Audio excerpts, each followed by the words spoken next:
আসসালামু আলাইকুম রহমতুল্লাহি অবরকাতুহ। সম্মানিত দর্শক, আওয়ামী লীগের মধ্যে জামাতের এজেন্ট গিজগিজ করছে এবং এটা শুরু হয়েছিল অনেক আগের থেকে। সেই আওয়ামী লীগ যখন ক্ষমতায় এলো 2009 সন থেকে, তখন থেকে মোরালে সবাই বলার চেষ্টা করছিলেন যে ও জামাতের এজেন্ট, ও শিবিরের এজেন্ট। এই কথা আওয়ামী লীগের মধ্যে কিন্তু আলাপ আলোচনা হতো।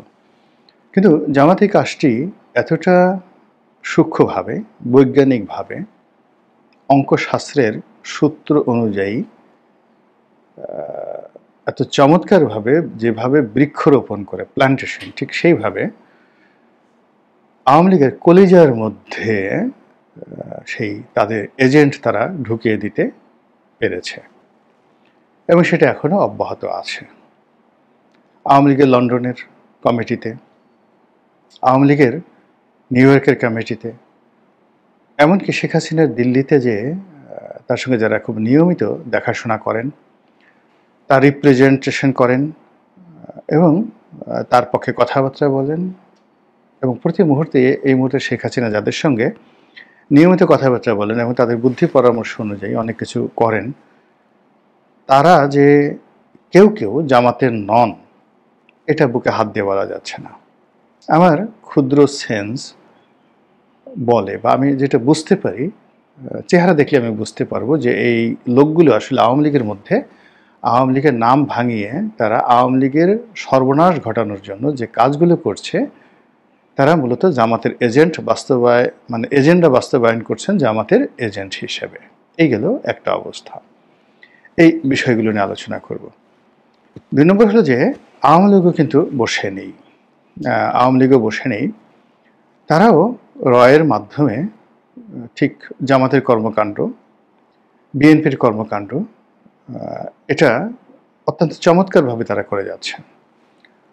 অনেক লোক দেশের ভিতরে এবং দেশের বাইরে, এমনকি অনেক যাকে বলা হয় পথবধূ, পতিতা, অনেক সোসাইটি গার্ল, মেয়ে, অনেক রাজনৈতিক কর্মী, পুরুষ এবং নারী, যাদেরকে জামাত এবং বিএনপির নেতাদের বিরুদ্ধে লাগিয়ে দিয়েছে র।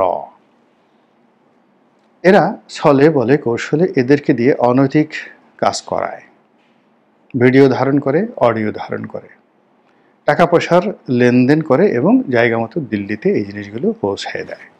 এটা গেল একটা, যেটাকে স্যাবোটাজ বলা হয়। এই কাজগুলো দিদা আসছে, এটা কিন্তু সেই 2012 সন থেকে, অর্থাৎ জামাত যে সময় শুরু করেছে, আওয়ামী লীগও ঠিক এই সেম কাজটি শুরু করেছে। ফলে এখন অনেক লোকের অনেক কীর্তি কাহিনী, যেটা 2012 সন থেকে আওয়ামী লীগ, সেটা তাদের ডিজিএফআই বলেন, তাদের সেই এমটিসি কি যেন একটা আছে, এনটি ন্যাশনাল টেলিকমিউনিকেশন, যেটা এনটিসিএম মনিটরিং সেল যেটা আছে, এটার মাধ্যমে তারা করেছে। তাদের প্রাইভেট গোয়েন্দা তারা নিয়োগ করেছিল বেশ কয়েকবার, দেশি বিদেশি গোয়েন্দা, বড় বড় বিএনপি নেতাদেরকে, জামাত নেতাদেরকে ফাঁদে ফেলার জন্য, এবং এর পেছনে তারা অনেক টাকা পয়সা খরচ করেছে এবং সেই তথ্যগুলো তারা সংরক্ষণ করেছে দেশে, দেশের বাইরে বিভিন্ন জায়গাতে। সেই ভিডিও ফুটেজ, সেই অডিও ফুটেজ, সব কিছু তাদের আছে এবং এটা জামাতের নেতা জনাব আজমি হয়তো জানতে পারবেন। একটু চেষ্টা করলে তিনি এই কাজগুলো, যে সকল সিক্রেট সার্ভিস করেছে বা যারা মনিটরিং করেছে, তারা অনেকেই এখন আছে এবং অনেকেই এই সকল পিঠ বাঁচানোর জন্য তথ্য জামাতের কাছে সরবরাহ করছে। সবচেয়ে আওয়ামী লীগের জন্য, আওয়ামী লীগ যে কাজটি খুব কৌশলে করছে, যেটা অনেকে বুঝতে পারছে, বিএনপির কিছু অ্যাক্টিভিস্ট তারা বুঝতে পারছে, যেমন শাহেদ আলম, অন্যান্য যারা আছেন দেশের বাইরে সাংবাদিক, তারা বুঝতে পারছেন এখানে সুনির্দিষ্টভাবে যাদেরকে জামাতের লোক মনে করা হচ্ছে, সুনির্দিষ্টভাবে যাদেরকে বিএনপির লোক মনে করা হচ্ছে, এবং তারা 100টা যদি কথা বলেন, 100টা কথার মধ্যে 99টি কথা হলো দিল্লির বিরুদ্ধে, 99টি কথা শেখ হাসিনার বিরুদ্ধে, এবং শেখ হাসিনাকে গালাগাল করে এই 80 বছর বয়স্ক একজন মহিলাকে রীতিমতো, এর চাইতে অশ্লীল, অশ্রাব্য কোনো ভাষা হতে পারে না।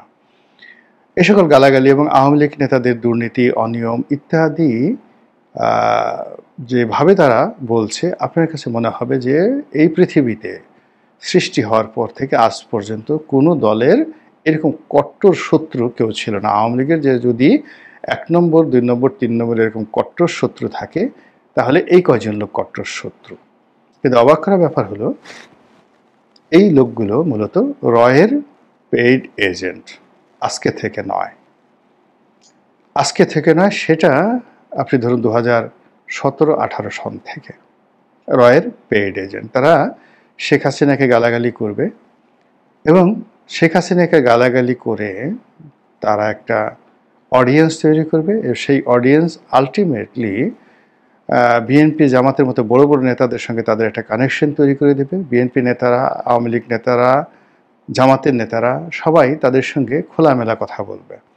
আওয়ামী লীগের লোকের তারা বলবে, ভাই আমাদেরকে গালাগালি করো না, তোমাকে আমি এত টাকা দেব। জামাতের লোকগুলো বলবে, আপনি যে কাজগুলো করছেন আরও সুন্দরভাবে করেন। বিএনপির লোকেরা একই কথা বলবে। আর সেই সকল অডিও টেপ, ভিডিও টেপ হুবহু দেখা গেল যে দিল্লিতে সংরক্ষণ করা হচ্ছে।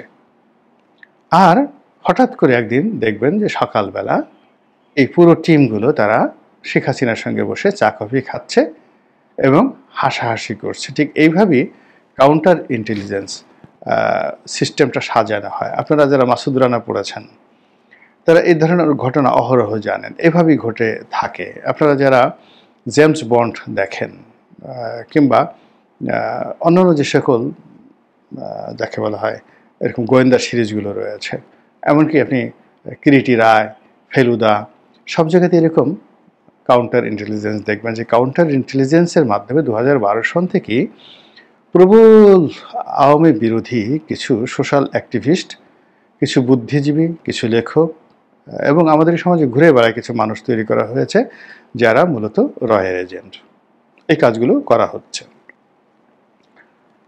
তারপর যেই জিনিসগুলো হচ্ছে সেটি হলো জামাতের যে লোকগুলো, জামাতের যে সমস্ত লোকজন যারা আওয়ামী লীগের মধ্যে ছিল জামাতের এজেন্ট হয়ে তাদের মধ্যে কিছু কিছু মানে লোভী যারা লোকজন রয়েছে, জামাতের তো সব লোক ফেরেশতা না, তাদের মধ্যে কিছু কিছু লোক আছে। আপনি চিন্তা করেন যেখানে হামাসের মধ্যে বেঈমান তৈরি করা গেছে এবং সেই হামাস যোদ্ধাদের সেই বেঈমান গ্রুপটির কারণে হামাসের ইসমাইল হানিয়ার মতো লোকজন মারা গেছেন ইসরায়েলের হাতে।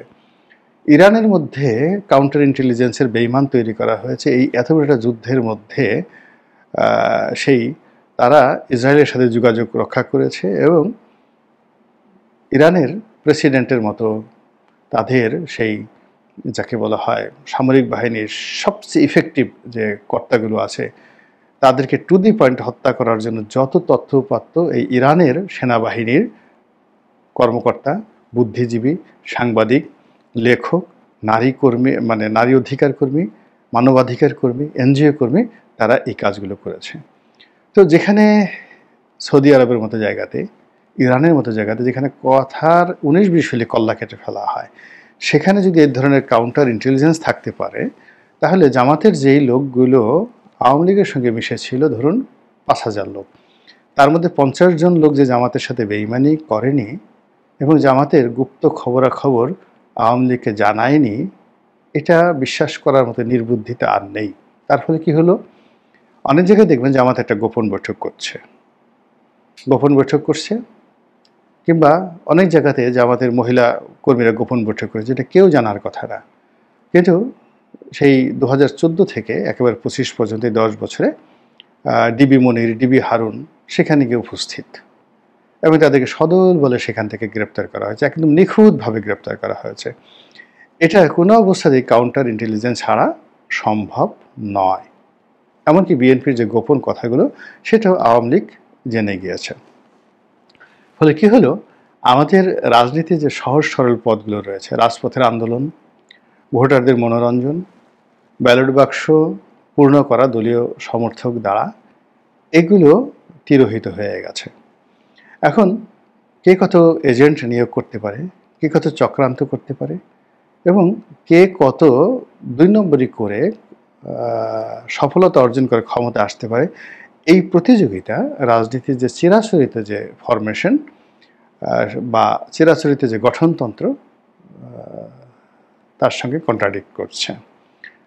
ফলে পুরো জনপদ টেকনাফ থেকে তেঁতুলিয়া পর্যন্ত মানুষের অভ্যাস পরিবর্তন হয়ে গেছে, মন মানসিকতা পরিবর্তন হয়ে গেছে, মানুষের বীরত্ব উধাও হয়ে গেছে, পরিশ্রম করার স্পৃহা চলে গেছে।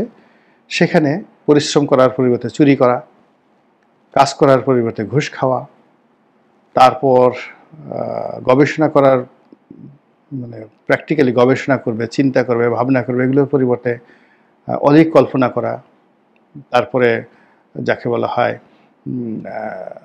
খিস্তি খাওয়ার করা, অভিশাপ দেওয়া, এগুলো কিন্তু আইএমএ জাহিলিয়াতের যে লক্ষণ, মূর্খদের লক্ষণ, অজ্ঞদের একটা লক্ষণ। যখন আপনি এই কাজগুলো করতে থাকবেন, আমাদের এই সমাজে মানুষ সারাদিন পরিশ্রম না করে সে দাঁড়িয়ে দাঁড়িয়ে চিন্তা করবে, এই লোকটা এত সুন্দর গাড়ি কিনলো কী করে, এই লোকটা এত সুন্দর কথা বলে কী করে, এই লোকটা এইভাবে সুন্দর লিখে কী করে, এই লোকটার এত সুন্দর একটা বাড়ি হলো কী করে। তো এই জিনিসগুলো সে চিন্তা করে এখন তারপর সে দ্বিতীয় ধাপে চিন্তা করে এগুলো পাওয়া যায় কী করে, তাহলে তার মেয়েটাকে কি বাগিয়ে নেওয়া যায়, তার স্ত্রীকে কি বিপদগামী করা যায়, তার সন্তানটিকে কোনো মতে বিপদগামী করে মাদক আসক্ত করে তার মাধ্যমে কি এই যে বিশাল সহায় সম্পত্তি এগুলো হস্তগত করা যায়। এই যে চিন্তাগুলো আমাদের সমাজে একেবারে ভাইরাসের মতো বেড়ে যাচ্ছে, যা কিনা প্রথমে পরিবার, তারপরে সমাজ, তারপরে রাষ্ট্র এবং রাজনীতি সবগুলোকে রীতিমতো যাকে বলা হয় একেবারে ক্যান্সারের মতো, ভাইরাসের মতো আক্রান্ত করে ফেলেছে।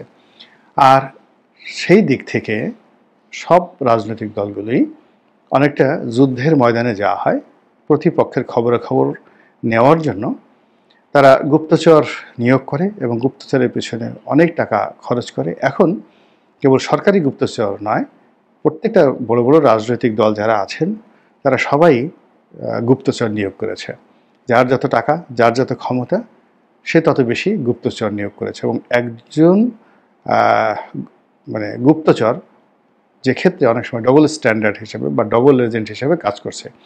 জামাতের এজেন্ট হয়তো বিএনপির হয়ে কাজ করছে, বিএনপির এজেন্ট হয়তো জামাতের হয়ে কাজ করছে, আওয়ামী লীগের এজেন্ট হয়তো বিএনপির হয়ে কাজ করছে। আর এতে করে দলের মধ্যে বা দলগুলোর মধ্যে পারস্পরিক মারামারি, হানাহানি গত 14 মাসে যে পরিমাণ বেড়েছে, এটা গত 50 বছরও হয়নি। এগুলোই কাউন্টার ইন্টেলিজেন্সের কানাকানি কথার কারণে, কূটনামির কারণে। আমি যেটা বলছিলাম যে আওয়ামী লীগের মধ্যে জামাতের এজেন্ট গিজগিজ করছে। আপনি দেখবেন যে দেশের বাইরে বসে বা ইভেন বাংলাদেশে বসে কিছু মানুষ কার্যত কৌশলে আওয়ামী লীগের পক্ষে বলছে, কিন্তু আওয়ামী লীগের পক্ষে বলতে গিয়ে সে এমনভাবে মানে আচরণ করছে, এমন উগ্রতা দেখাচ্ছে, এমনভাবে অঙ্গভঙ্গি করছে, সঙ্গতের কারণেই লোকজন মানে আওয়ামী লীগের পক্ষে চিন্তা করার পরিবর্তে এই লোক আওয়ামী লীগ করে কি করে, এই কথা চিন্তা করে তারপরে তারা উল্টো আওয়ামী লীগের বিরুদ্ধে হয়ে যাচ্ছে। দেশের বাইরে কয়েকজন অনেক আগের থেকে, বিশেষ করে লন্ডনে, আমেরিকাতে যারা আওয়ামী লীগের পক্ষে কথাবার্তা বলেন এবং অনেক আওয়ামী লীগের কমিটিতে আছেন এবং তারা দৃশ্যত মনে হবে এই মুহূর্তে আওয়ামী লীগের জন্য তারা শহীদ হতে রাজি বা ইচ্ছুক। তাদের সাথে সাহসী মানুষ আওয়ামী লীগে নেই, এমনকি শেখ হাসিনার চাইতেও তারা বেশি আওয়ামী লীগ করেন। এরকম কয়েকজন আমি স্পষ্টভাবে জানি যে এরা সেই 2010-11 সন থেকেই শিবিরের এজেন্ট রূপে সেই আওয়ামী লীগের ভিতরে ঢুকেছে, আর এখন পরিপূর্ণভাবে মহীরূপে বট বৃক্ষে পরিণত হয়ে আওয়ামী লীগের নীতি নির্ধারণী পর্যায়ে পৌঁছে গেছে। মুখে খোঁচা খোঁচা দাড়ি, উগ্রতা এবং অশ্লীল শব্দ। একটা জিনিস দেখবেন যে আওয়ামী লীগের লোকজন এমনি যাই হোক না কেন মেজাজ গরম, কিন্তু ওইভাবে কিন্তু আওয়ামী লীগ বা বিএনপির লোকজন গালাগালি করতে পারে না। যাদের মুখের ভাষা খারাপ, কথায় কথায় উগ্রতা দেখাচ্ছে, গালাগালি করছে, চোখ দুটো গোল গোল করে ফেলছে, ধরে নেবেন যে এদের রক্তের মধ্যে রাজাকার আলবদরের বীজ আছে এবং এরা বংশ পরম্পরায় রাজাকারী নীতি আল বদরের নীতি আর শামসের যে নীতি, এই নীতিমালা দ্বারা বেড়ে উঠেছে। ফলে সে সকল লোক মসজিদের ইমাম হোক, সে সকল লোক মন্দিরের পূজারী হোক, আলটিমেটলি এরা সেই রাজাকারের যে ধারাবাহিকতা, সেই ধারাবাহিকতা তারা বজায় রাখে। আওয়ামী লীগের যদি আইডেল ধরেন, সেই আওয়ামী লীগের আইডেলকে তাজউদ্দিন সাহেব, বঙ্গবন্ধু, সৈয়দ আশরাফ, ইভেন ওবায়দুল কাদের সাহেব। তা আওয়ামী লীগের এরকম শীর্ষ পর্যায়ের 100 জন নেতাকে, সাবের হোসেন চৌধুরী, তোফায়েল আহমেদ, আমির হোসেন আমর, সুরঞ্জিত সেনগুপ্ত, একজনের মুখে জীবনে একটা বাজে শব্দ শুনেছেন? বাজে কথা? আপনারা আওয়ামী লীগ সম্পর্কে বদনাম করেন। সিমিলার